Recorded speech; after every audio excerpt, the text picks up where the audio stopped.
Messieurs, dames, bonsoir. Bienvenue à la soirée Ciné-Conte organisée par l'association de Limoux Des mots pour rêver. Donc on va reparler d'un film qui ressort sur les salles aujourd'hui. C'est un film qui n'est pas tout jeune. C'est un film qui date des années 70, qui a 50 ans. Il a été restauré en 2K en 2016. Et il y avait une histoire de filtre bleu, de qualité d'image qui n'était pas très bonne. Donc effectivement, Potemkin a travaillé sur améliorer l'image, puisque en fait le code couleur est vraiment intéressant. Donc ça a été distribué par Tamasa en salle, et Potemkin l'a édité en DVD Blu-ray. Il est déjà épuisé. Vous voyez, donc on mesure comme ça que ce film est quand même culte. Alors on va essayer de comprendre pourquoi ce film a marqué les esprits. Alors le premier élément, c'est que ce film, il y a un trio de créatifs derrière ce film. Ce trio, c'est Stéphane Vull, auteur de science-fiction, Roland Topor, dessinateur, illustrateur, quand on le voit là, un peu, on va dire, iconoclaste, un peu troublion de la classe, et René Laloux. René Laloux est un grand animateur qui a travaillé sur 3 films qu'on va rediffuser les prochains mois. Voilà. Et ce qui est intéressant, c'est que dans les années 70, on a la science-fiction qui est en explosion avec les différents éditions collections. Donc là j'ai mis la couverture d'un Présent du futur, et c'est cet auteur de science-fiction qui s'appelle Stéphane Vull. Et Stéphane Vull, il dit qu'une des fonctions de la science-fiction, c'est d'amener, comme dans le terme de l'association, on veut faire rêver les gens. Et bien lui, Stéphane Vull, il est dans cette idée que la science-fiction n'est pas uniquement là pour angoisser les gens. Parce qu'effectivement, vous allez voir dans ce film, il y a une dimension d'angoisse, mais il y a aussi une dimension de rêve et d'utopie. Donc ça, on est vraiment dans les années 70 et dans ce message-là. Voilà, donc ce que je vous propose, c'est pour vous mettre dans l'ambiance, Raphaël, qui est le conteur de l'association, va nous lire un extrait du roman, et il va vous lire derrière un tableau de Marine, Aurore Cristalline, qui fait partie de l'association et qui fait des tableaux. Alors on a choisi celui-là parce que la couleur bleue est très présente dans La planète sauvage. Raphaël, à toi pour nous lancer dans l'imaginaire et dans l'univers de Stéphane Vull. Que sont devenus les hommes? Les survivants du grand cataclysme ont été recueillis par les dragues, géants au crâne lisse et aux yeux rouges, qui les ont emmenés sur leur planète où le temps s'écoule 45 fois plus lentement que sur Terre, pour en faire leurs animaux de compagnie. Dans cette terrible décadence, les humains ont perdu pour la plupart de leurs facultés et ne sont plus maintenant que des hommes.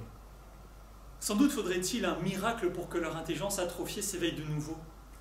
Mais les dragues ont parfois le tort d'être de mauvais maîtres, ressuscitant peu à peu chez leurs compagnons inférieurs le souvenir lointain de la liberté.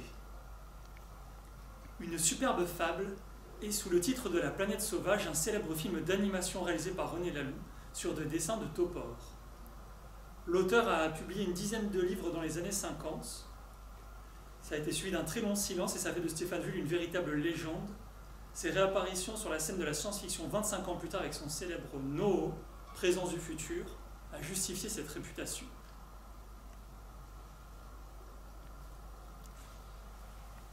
En silence, le drague s'approcha du hublot donnant sur la salle de nature. Souriant, il regarda à jouer sa fille. C'était une jolie petite fille drague, avec de grands yeux rouges, une fente nasale étroite, une bouche mobile, et de chaque côté de son crâne lisse, 2 tympans translucides à force de finesse. Elle courait sur le gazon, faisait des culbutes et se laissait rouler jusqu'à la piscine en poussant des cris de joie. Puis elle descendait sous l'eau le plus bas possible et prenait assez d'élan pour surgir, telle une fusée, jusqu'au plongeoir où elle s'accrochait du bout des doigts. Comme elle recommençait pour la 3e fois son manège, elle manqua le plongeoir et dut déplier la membrane de ses bras pour planer jusqu'au gazon. Elle resta un moment debout, rêvant à quelques nouveaux jeux. Menue pour ses 7 ans, elle n'avait que 3 mètres de haut. Son père entra dans la salle de nature et s'avança vers elle. Il la prit par la main, souriant toujours. Elle leva la tête vers lui. « Je t'avais promis une surprise, » dit le drague. Elle resta un moment immobile, puis ses yeux rouges s'allumant de joie, Elle serra de ses 20 petits doigts la main de son père et cria « L'homme du voisin a eu un petit !»« Elle en a eu 2, dit le drague. « C'est assez rare. Nous te choisirons le plus beau. Ou plutôt non, tu le choisiras toi-même. » Elle tira le bras de son père en trépignant. « Vite, père, emmène-moi les voir !»« Habille-toi d'abord, » dit le drague en montrant la tunique abandonnée sur le gazon. À la hâte, elle passa le mince vêtement et courut devant son père pour arriver plus vite. L'un suivant l'autre, ils traversèrent le terre-plein les séparant de la demeure voisine. « Vite, père !» disait l'enfant drague en se haussant sur ses jambes pour essayer de toucher l'introducteur, simple plaque brillante fixée sur la porte. « Tu es trop petite, ne t'énerve pas !» dit le drague en touchant de sa main l'introducteur. Le visage du voisin apparut sur la plaque et dit « Te voilà, Pro. Je vois que tu m'amènes Tiwa. » « Et dans quel état d'impatience !» sourit Pro de sa large fente buccale. La porte s'ouvrit devant les visiteurs. Le voisin les attendait, debout à l'entrée de la salle de nature. Il déplia poliment ses membranes en étendant les bras. « Bonheur sur toi, Pro. »« Bonheur sur toi, Faouz, » répondit le père de Tiwa. Déjà se coulant sous les jambes du voisin, la petite courait sur le gazon. Son père la rappela, mi-indulgent, mi-sévère. « Tiwa, tu n'as pas salué. » Tiwa déplia rapidement une membrane. « Bonheur, dit-elle. Ô voisin Faouz, où sont-ils? Où sont les petits hommes ?» De son gros œil rouge, Faouz fit un signe complice à Pro. « Par ici, dit-il en traversant la salle. Ils passèrent plusieurs petites portes et entrèrent dans une petite homerie où flottait une légère odeur animale, malgré la propreté immaculée des lieux. Étendue sur un coussin, une homme allaitait ses 2 petits. Elle les tenait serrés contre elle dans ses bras, repliés tandis qu'il suçait goulûment ses 2 mamelles. Tiwa se pencha en avant pour les voir de plus près. « Oh !» dit-elle, « ils n'ont presque pas de poils sur la tête. » Quand il s'agit d'un homme, on dit des cheveux et non des poils, précisa Pro. Ils viennent de naître, leurs cheveux pousseront par la suite. Elle regarda les longs cheveux blonds de la mère. Est-ce qu'ils auront des cheveux dorés comme la maman? Certainement, dit Faouz. Le père était aussi de race dorée. Ils sont de race pure, s'étonna Pro. Tu sais, Tiwa, c'est un beau cadeau que tu reçois du voisin Faouz. Mais non, ça me fait plaisir pour Tiwa. Lequel choisis-tu, Tiwa? La petite avança la main. Je peux les toucher? Attention, la mère pourrait te mordre. Laisse-moi te les montrer. Faouz déplia sa membrane et caressa les cheveux blonds de l'homme. Celle-ci gronda un peu du fond de la gorge. Allons, allons, la calma son maître. Sois sage, doucette.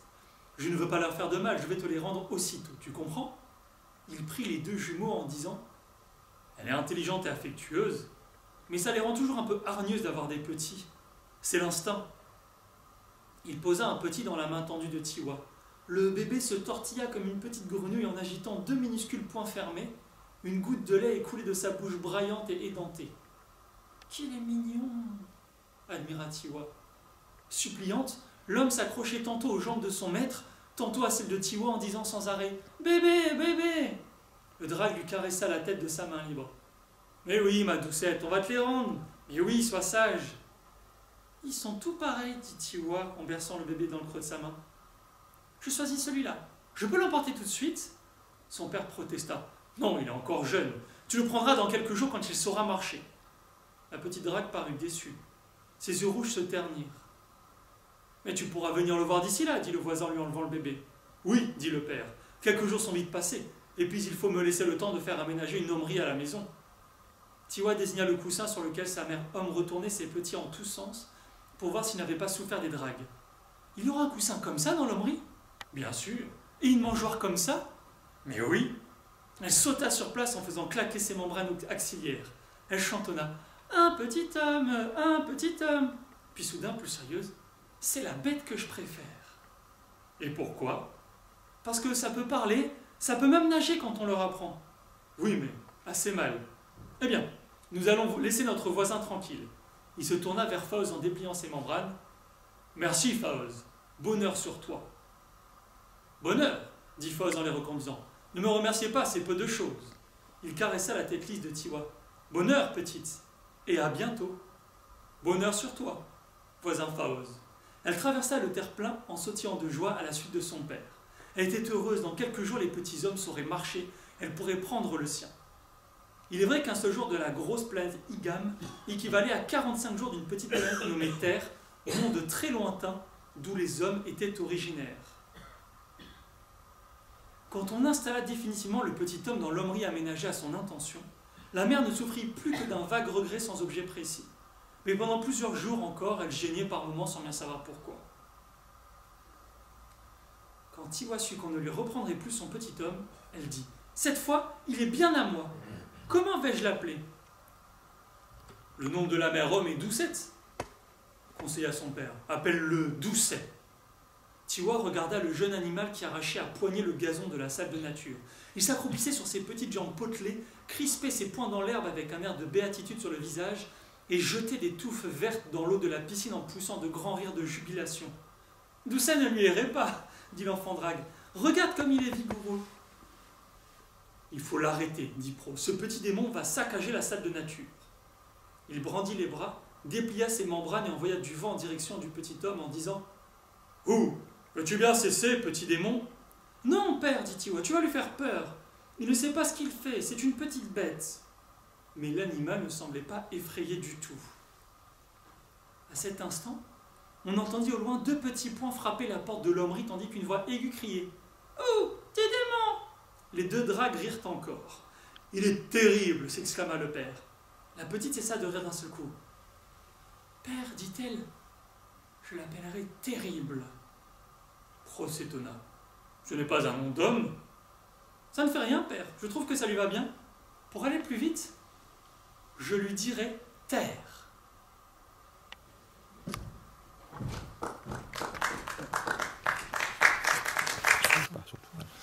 Voilà, excusez-nous, c'est des aléas du direct, on va dire. Voilà, donc pour expliquer que René Laloux, c'est un animateur très particulier qui se situe entre, effectivement, une vision qui n'est pas du tout la vision de Disney, où on oublie du corps les contes. Il est dans une vision originale et il va essayer de développer quelque chose qui est un studio, il va galérer, il va devoir aller à l'étranger. Et en tout cas, il va influencer des gens qui vont créer, eux, des studios d'animation. Mais les studios d'animation en France sont très tardifs. Il y a le studio Folimage en 81, avec Jacques Rémy-Girard dans la Drôme, et La Fabrique en 84. On peut dire que ces studios sont, quelque part, les héritiers de René Laloux. Voilà, alors René Laloux, il est né en 1929. Il est parti en 2004. C'est quelqu'un qui est autodidacte. Il quitte l'école à 14 ans. Il va faire de la sculpture sur bois. Il va copier la Vierge et Jésus-Christ, notamment avec un oncle. Et il va prendre des cours de dessin. Mais en même temps, il prend des cours de peinture et des cours de théâtre. Il va adapter Jarry, Molière et Anouilh. Il va faire un stage chez un marionnettiste. Ça va l'aider. Parce qu'en fait, sa technique d'animation, c'est du papier découpé, animé, comme des marionnettes. Il va bien entendu adorer certains films, il va adorer les films de Chaplin, les films de des frères Fleischer, Betty Boop, Superman, Tex Avery et son loup. Il va, ça c'est un point important, faire un stage à la clinique de Laborde, il va être moniteur, et il va travailler dans une démarche de film expérimental. Le premier film qu'il a fait en court-métrage, c'est avec des morceaux de verre qui reflètent la lumière. Et sa première rencontre marquante qui va le lancer dans l'animation, c'est la rencontre avec Topor, grâce à l'illustrateur Follon. Et il avait au début un projet. Ce projet a été acté en bande dessinée d'ailleurs, mais pas en cinéma. C'est d'adapter les 10 grands romans de Stéphane Vull avec des auteurs de la revue Métal Hurlant qui reparaît en ce moment. Ça ne va pas marcher. Par contre, La Planète Sauvage va être un élément et Les Maîtres du Temps avec Moebius va être aussi une deuxième tentative. Et à la fin de sa vie, il va être nommé directeur du département de l'imagerie numérique au Centre international de la bande dessinée d'Angoulême. Donc il a eu quand même une reconnaissance, René Laloux, mais il a beaucoup galéré pour faire tout ce qu'il a voulu faire. Alors, dans un joli livre qu'il a fait sur une livre de citation, et Florence Doman a fait un court-métrage, enfin un moyen-métrage, qui parle de René Laloux. Et lui-même, il dit, j'ai eu trois faits qui se sont mis sur mon berceau quand j'étais petit, ou même plus grand. La révolution russe, donc on a l'idée de quelqu'un qui n'est pas du tout dans l'axe des pouvoirs en place, il est plutôt dans une version contestataire. le stage psy à la borne et effectivement la rencontre avec Topor. Ça, dans le DVD Blu-ray Potemkin, on peut le trouver, ça vaut le coup, parce que René Laloux est assez passionnant quand il parle de son parcours. Alors, bon, un des éléments importants, c'est les travaux de Félix Gattari et de Jean Houry, sur l'idée que plutôt que de donner des médicaments à des gens qui ont des problèmes dans leur tête, on va les aider à poser et à créer. Voilà, ça c'est fondamental, puisque l'art de René Laloux vient de là. Et effectivement, dans ce livre, malheureusement, voilà, c'est pas édité, ça, on ne trouve plus, peut-être dans les bibliothèques, c'est quand même fabuleux, Ces dessins qui bougent, l'histoire du film d'animation, et il disait deux choses, voilà, avec cette idée phare que le cinéma, le vrai cinéma, c'est l'animation. Il lui est important, et on va voir que c'est dans le film, on va plus suggérer que montrer. Aujourd'hui, les films Marvel, par exemple, ils montrent beaucoup. Mais qu'est-ce qu'ils montrent? Est-ce qu'on a envie de les revoir? Et le graphisme va primer sur le mouvement. C'est tout le contraire d'un certain cinéma actuel. Et René Laloux, vous voyez, je vous donne un exemple, aussi, a fait de la peinture. Et là, on est déjà dans quelque chose qui est un peu surréaliste. Là, voilà, rapidement en image, les grandes étapes, c'est le travail qu'il a fait à la borne, selon la méthode jungienne des associations.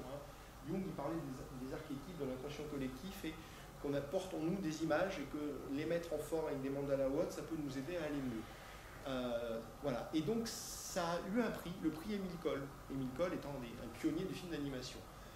Premier travail avec Topor, Les temps morts. Ce qui est intéressant, puisqu'en fait, c'est des dessins et des archives, et ça montre les désastres de la guerre. Ce thème de la guerre, qui est dans l'air du temps en ce moment, il est vraiment un sous-texte de l'œuvre de Laloux et Topor. Et là, il montre, si vous voulez, la bêtise volontaire. On peut dire que comme Lucky Luke et Maurice, c'est vraiment la thématique de la bêtise humaine qui est montrée dans tout ça. Dans le court-métrage d'après, Les escargots, là, c'est une mutation dans la culture, dans l'agriculture, dans la façon dont on cultive les sols. Il va y avoir des escargots géants. Et là, c'est la bêtise involontaire des hommes qui est montrée, qui est mise en avant. Donc Topor va bien entendu nourrir l'imaginaire de Laloux, puisque ce n'est pas les dessins de Laloux que vous allez voir. Laloux, il va travailler sur les méthodes d'animation et sur les storyboards. Donc c'est vraiment une partie de l'univers de Topor. Alors malheureusement, Topor, il va travailler jusqu'à le jour, parce que le film va durer plus. Donc à un moment donné, il va y avoir des intervallistes, des animateurs qui vont venir copier les dessins de Topor pour les animer. Et donc, voilà. Mais c'est quand même ce grand illustrateur qui était vraiment, on va dire, un dessinateur expressionniste, qui a été gagman pour la série Palace, qui a créé la série Téléchat, et à la fin de sa vie, il a fait un film, Marquis, qui est une version animalière du Marquis de Sade. Voilà. Donc je vous montre par exemple un dessin de Topor sur les dragues. On les a écoutés, et lui, ces dragues étaient assez menaçants. Et voilà un autre dessin, un personnage qu'on ne verra pas dans le film. Il manque peut-être 10 minutes du film sur la fin. Alors, quand même, gros succès, grosse galère dont je vais vous parler, mais gros succès, public, et à Cannes en 1973, où ils ont appris le prix spécial du jury. Première et dernière fois qu'un film d'animation, je pense, est en compétition officielle à Cannes, et a un prix. Maintenant, ils les mettent hors compétition, comme ça, voilà. Et la suite logique, c'est qu'effectivement, ça sera le mois prochain, la rencontre avec ce grand dessinateur, Jean Giraud, pour les maîtres du temps, toujours avec Stéphane Vull, et après, l'adaptation d'un livre d'Andrevon avec Casa. Casa est toujours vivant, mais il a arrêté la BD. Et voilà, donc c'est vrai que c'est quand même une œuvre. Alors ce qui est intéressant, c'est que le début et la fin de l'œuvre de Laloux sont basés sur un conte. Vous voyez, on est vraiment dans la thématique. C'est-à-dire que un des contes préférés, il lisait les contes taoïstes. Et il y a un conte qui s'appelle Comment Wang Fu fut sauvé. C'est une métaphore sur un peintre poursuivi par un dictateur. Donc, à la fin de sa vie, il l'adapte avec Casa. C'est son dernière œuvre. Et donc il adapte la version, parce que les contes, il y a plusieurs versions. Et à un moment donné, il y a des gens qui les figent dans des livres. C'est Marguerite Yourcenar. Et il fait un très beau film, qui est un court-métrage, mais qui est peut-être ce qu'il a fait de plus beau. On peut trouver en bonus, je crois, de certains films. Voilà. Et donc c'est en 87 qu'on voit ça. Et donc ce qui est très beau, c'est la thématique du conte, c'est le tableau qui avait une âme. Et donc la question que va se poser René Laloux en tant qu'animateur, c'est comment je donne de l'âme à des dessins. Comment j'anime quelque chose qui est figé. Vous voyez, c'est quand même intéressant cette question de l'animation. Il se l'est posé d'ailleurs plusieurs fois, c'est le fil rouge de sa vie quasiment. Et il a eu un projet qu'il n'a jamais vraiment réalisé, et c'est quand même assez étonnant par rapport à la thématique et le monde dans lequel on vit. Hein. C'est-à-dire que comment on fabrique un monde tout neuf, hein. Ça pourrait être logique, mais on ne saura jamais ce qu'il voulait dire. Puisque... Voilà, alors rapidement, René Lahoux, il a plein d'inspirations. Gargantua, Rabelais, il y a un projet d'animation avec Topor, mais ils ne vont pas aller jusqu'au bout. Il va bien entendu s'intéresser à Gustave Doré, et Gustave Doré et Don Quichotte, vous voyez, je vous le dis.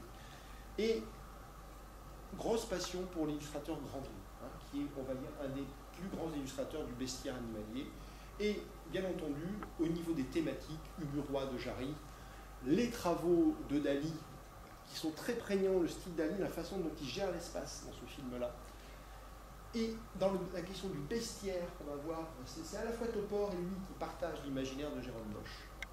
Voilà. Et tout cet univers aussi qui va nourrir à la fois Vulle, bien entendu, mais aussi Lahoux. C'est l'univers de Pierre Boulle, La planète des singes, hein, qui va être adapté en film. L'univers aussi, la métaphore de Spartacus, hein, Stanley Kubrick qui en fait un film avec Carl Douglas. Donc, tout ça. Et puis, bien entendu, les contes philosophiques. Puisqu'en fait, on a Voltaire, Micromégas, et puis les voyages de Gulliver de Jonathan Swift, c'est-à-dire le rapport entre l'infiniment grand et l'infiniment petit. Et Stéphane Vulle va voir le projet de Lahoux. Eh bien, on a une série, hein, 11 romans cultes qui sont adaptés chez Ankama. On peut les trouver, dont la série, plus fidèle que le film au roman originel. Et étonnamment, il va inspirer un maître du manga que vous connaissez tous, Miyazaki, qui a vu La planète sauvage, et il y en a des traces dans Nausicaa et La vallée du vent. Donc, le voilà avec un autre grand, et ce grand-là, enfin moi qui a des lunettes, c'est l'auteur de Goldorak, qui est fan de René Lahoux. Vous voyez comme quoi, hein, c'est intéressant de voir qu'on a aussi influencé une partie. Voilà. Et ce qui est intéressant, c'est que Roger Corman a compris un truc. Roger Corman va distribuer le film aux États-Unis. Et il y a un monsieur qui s'appelle James Cameron qui va le voir, le film, forcément. Et là, après, ça donne un... Vous voyez, il n'a pas tout inventé, notre ami James Cameron, qui fait l'objet d'une rétrospective à la Cinémathèque française en ce moment, avec les hommes bleus, vous voyez. Voilà, donc la technique d'animation est très originale, c'est du papier découpé en phases, hein, articulé, 12 images par seconde.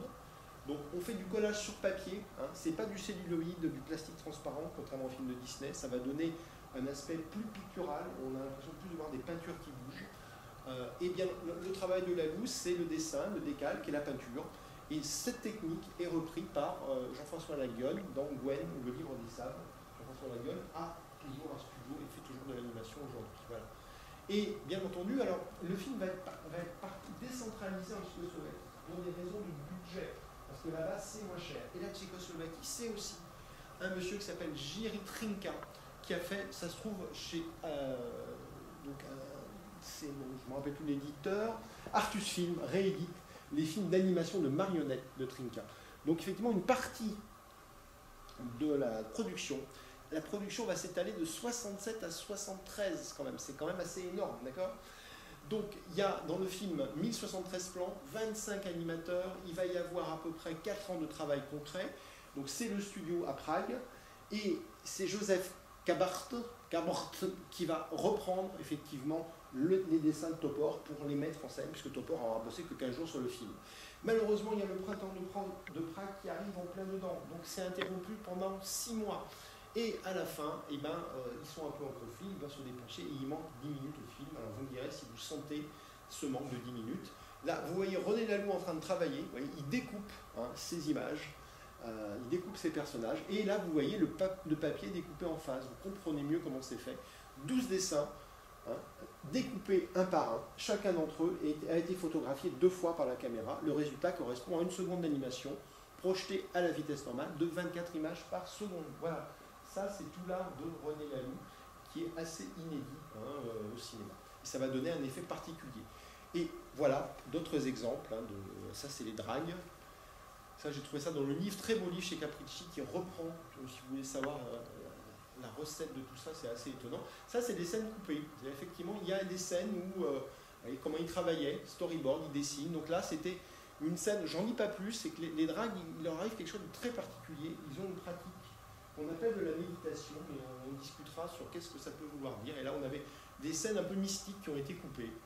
Et pour vous donner un petit peu l'ambiance du film, il faut quand même saluer la musique d'Alain Goraguer. Hein, c'est-à-dire, Alain Goraguer a travaillé pour des grands du cinéma, des films avec Jean Gabin, Edoche, Charles Gainsbourg, et là il fait une musique psychédélique, hein, qui était à la base improvisée, et on a beaucoup de guitares synthétiques. Donc ça donne un petit côté pop au film qui est marrant.